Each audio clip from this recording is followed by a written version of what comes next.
Hey, welcome back to our Gracie Jiu-Jitsu self-defense curriculum. In this video, we're going to cover a very important topic, and that is managing distance, controlling distance concepts. This is one of the primary, if not the primary battle that you want to use for self-defense, for actually any aspect of fighting. Because he who controls the distance often controls the conflict, controls the damage. Meaning, if he's standing very far away, it's impossible for him to hit me. Okay. If we're very, very close, he can hit me, but I can smother really powerful damage. We want to avoid this middle zone. So how do we decide what distance the fight happens? There's only really two ways that we control the distance, okay? Movement and structures, okay?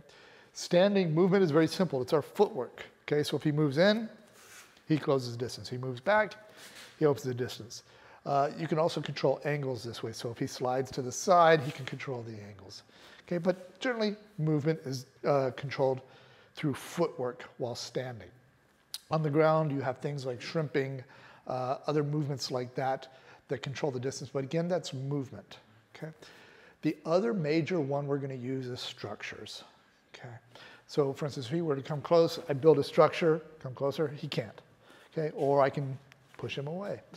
So there's really only two kinds of structures. Okay, there's frames which stop him coming closer or move him away, and clinches which stop him moving away or pull him closer. Okay, you're going to use these all the time. So structures and movement are your two primary ways to control the distance, to win the distance battle. So with frames, there's really going to be four general major frames you use. Okay, I'm going to use my hand, my elbow or forearm. On the ground, I'm going to use my knee or shin or my foot. Okay, those are going to be your four kind of main tools of framing. By the way, there's an active frame, which is he comes close, like a side kick, a jab. It's a frame, but it's a kinetic frame, if you will. Okay, it's a very active frame, but it's still working the same idea of stopping his forward momentum or pushing him away. With clinches, there's really three major clinches you're going to use. You're going to use your hand, okay? Here, for instance. You're going to use your arms here, or you're going to use your legs if you're on the ground, okay? That's really your main clinches. A guard is just a clinch, okay? Now, here's the truth. You will often be using frames and clinches at the exact same time. Okay, so for instance, I'm here, I'm holding his head. What is this? This is a clinch, but maybe I'm blocking his arm out. So I'm framing off of his arm. Okay. You will battle frames using clinches, and you will battle clinches using frames, and you will battle all structures using movement. Something I tell my students all the time is, movement allows you to build structures. Structures allows you to move better, back and forth, back and forth. So I might get stuck inside, control's very tight. If I can make just a little movement, I can maybe build a small structure.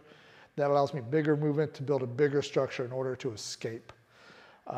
So really, Jiu-Jitsu is a battle of structures. In this case, you know, if he lays down, for instance, and he's got a foot on my hip and my knee, for instance, here, these are frames.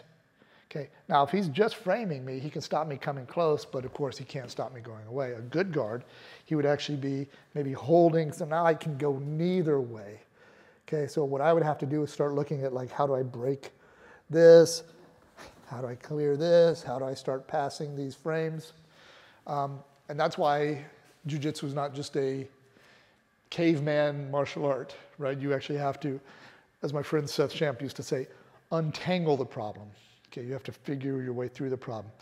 So everybody gets locked into these elaborate guards and learning a million techniques.